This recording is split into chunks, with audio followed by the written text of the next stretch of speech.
معالي وزیر صاحب او محسن داول صاحب او بشمول ستاسو دا په صوبایي او قومي اسمبلو کې ولې موجود دي؟ پښتون تحفظ مومنټ یو رجسټر پارټي نه ده، هغه الیکشن نه کوي. منظور پښتین بار بار ویلي دي چې زموږ تاریخ چې کوم دی دا پارلماني نه دی. زه دا خبره یقین سره کوم تاسو چې اسمبلۍ ته رسېدلي یې نو تاسو د پی ټي ایم د سوري لاندې رسېدلي یې. پوره قبایلي علاقه کې به دومره غټه جلسه چېرته په تاریخ کې نه وي شوې لکه په میرامشاه کې چې خلکو وکړه. دوی زموږ علاقه دغسې پرېښې ده او بهانه به یې دا جوړوله چې دلته خو اف سی آر و. آیا په اف سی آر کې چېرته دا لیکلي وي چې دلته د یونیورسټي نه جوړېږي؟ نه خو د حکومت کار دی که د هر څه کار دی.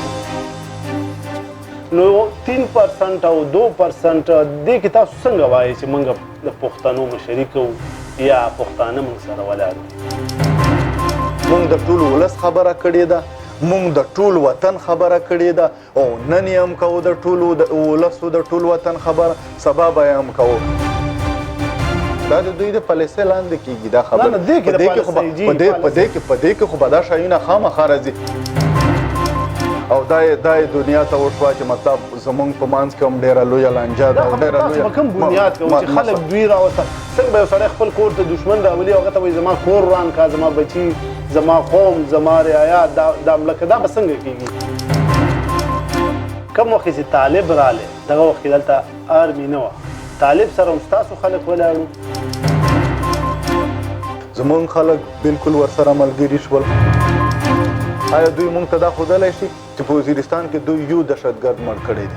هغې قبر د موږ ته وښایي. وزیرستان کې امن څنګه رالی؟ صوفي محمد راوستل یا د طالبان راوستل دلته. په دې وخت کې دوی ولې سترګې پټې کړې وې په دې شیانو باندې چې دوی چاندې هم اخیستی، دوی ځانونه هم مضبوطول چې دی دې ځای ته ورسېده چې د یو ریاست اعلان یې کول. تاسو څه وایئ چې دا خپل ځوانان دوی په خپله وژلي؟ موږ داسې نه یو چې موږ خامخا د ملکو د دې فوج د دې ادارې بالکل قصدن خامخا موږ په دوی پسې خبرې کوو یا د دوی مخالفت کوو.